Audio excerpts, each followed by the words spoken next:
that they estimate that about a quarter of excess deaths each week, that is the number of deaths over and above what you'd expect for this time of year, are caused by delays for ambulances getting to patients and delays getting to A&E. Now, that is just their analysis. There are many causes for excess deaths. For example, conditions which weren't treated in the early stages of the pandemic, but that is their view. And certainly talking to paramedics who are out on the road, you really get a sense of their frustration and saying how upset they feel that they're often stuck in these hospital corridors, unable to hand over their patients to A&E because A&E is so busy, and they know there are people they need to get back to out there. Now, NHS England is saying it is a perfect storm right now.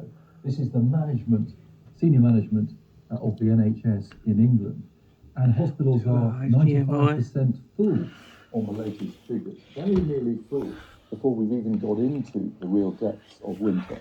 And they point again to the fact that 13,000 beds occupied by patients in England who are medically fit to leave, but they can't. I'll have to make another video in the dark. And social care. And they say flu cases are much higher than what you'd expect for this time of year. It's a very difficult situation, and of course it's replicated in the NHS in all parts of the UK. Pressures on hospitals, GP service. ABG. Ross, who's black and was repeatedly asked where she came from at a Buckingham Palace reception, said she felt abused by the encounter. Ngozi Fulani, who's British and the founder of Sister Space, which works to support abused women, likened the conversation with Lady Susan Hussey to an interrogation. Lady Susan, who's 83, is godmother to the Prince of Wales and has now resigned from the royal household. The palace described her remarks as unacceptable and deeply regrettable. Sarah Campbell. Ngozi Fulani, standing next to the Queen Consort with her back to the camera, was at Buckingham Palace in her role as a prominent campaigner helping women and families affected by domestic abuse. Minutes after arriving, she was approached by a palace aide, Lady Susan Hussey. When the lady first approached me, one of the first things she did was to take my locks and move it out of the way. No conversation at first, and then she says, I just want to see your name down. Ms Fulani, a British national, then says she was repeatedly and aggressively questioned. I'm from here, I was born here. Yeah, but where are you really from? I'm really from here. Yeah, but okay, so I can see that this is going to be a bit of a challenge. She said, what's your nationality? Loads of things. And I said, lady, I was born British. That would be the end of it. No. Lady Susan Hussey, here in the blue, who was a lady-in-waiting to Queen Elizabeth for 6 decades, stepped aside from her honorary role yesterday. A palace statement said the individual concerned expressed her profound apologies for what happened. Are you clear in your mind that what happened was a racist incident? I'm very clear, right? No matter how uncomfortable it is for other people to accept, I'm very clear that I experienced racism in an environment that I should have felt safe in, and we need to address that. The row overshadowed the arrival in the United States of the Prince and Princess of Wales. The focus was supposed to be on environmental issues, but instead, before they landed, their spokesperson was compelled to make the royal couple's position clear that racism has no place in our society. Buckingham Palace said in a statement it had reached out to Ngozi Fulani. Today, she says she's still waiting for direct contact to be made. Nobody's reached out to us directly from the palace. We would look forward to a conversation because this can't be, I'm sorry, and move on. Sarah Campbell reporting there. Well, our correspondent Neda Tawfiq is live in Boston, where the Prince and Princess of Wales are visiting. Neda, is there a real risk that this controversy could overshadow the royal trip? Well, Clive, we've already seen as the Prince and Princess of Wales started this whole trip at Boston City Hall that it was already mentioned. We had a reverend and community activist telling the crowd that she would ask all of them to consider the legacy of colonialism and racism. So very much the risk here that this will add to the whole view that this trip is viewed in. For example, we are looking at William and Catherine coming to Boston in a time where the world, the United States, the monarchy has changed very much since their last trip in 2014. And as they look to cast themselves as the modern face of the monarchy, looking into the future, they will have to show just what kind of public servants they wish to be. Now, today, they will be looking at, here in Boston, a coastal city, some of the efforts being made to combat climate change. They'll be visiting one of the largest North America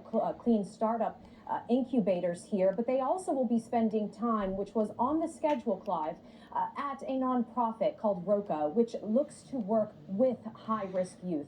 And I think many people will be looking at that and the sort of commitment that William and Catherine plan to make to these communities and what statements they can make here in the United States to show that they are really looking to the future. Okay, Neda, thank you for that. Neda Tawfiq, they're live in Boston. To target HDMI. protect your whole mouth. HDMI. Channel over. Everyone's a winner this December, and there's £150,000 to be won with our exclusive daily games advent calendar. Complete your calendar, and you are guaranteed to win at least a £5 bonus. Police arrested Mark Brown. They thought he killed one woman. Sky. It became clear that wasn't the case. They discovered he'd murdered not only Alex Morgan, but Leah Ware as well. Two young mothers who died 6 months apart. Died up. Mark Brown, a See labourer, if that met changes Leah to on an adult escort website. He brought both women to the for sex. Mark Brown told the court that when he met Alex Morgan here at the farm, she slipped on a workshop floor, hit her head on the ground, and died. He said he then panicked and didn't tell the authorities. When it came to Leah Ware, he said he had no idea where she went. On the day she died, security cameras caught Alex Morgan buying petrol en route to Mark Brown's farm. 28 minutes later, she's seen following Brown's car into the farm, where shortly after, he killed her. He later burned her body in this oil drum. When police searched his van, they found a prescription. It belonged to a second woman, Leah Ware. Leah had also gone as a sex worker to Mark Brown's farm and later formed a relationship with him. But in May last year, she too disappeared. Her body has never been found. To cover his tracks, police believe Brown drowned Leah's beloved dog, Lady.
David McGinley wants to give his children the best, but increasingly his family is struggling just to get by.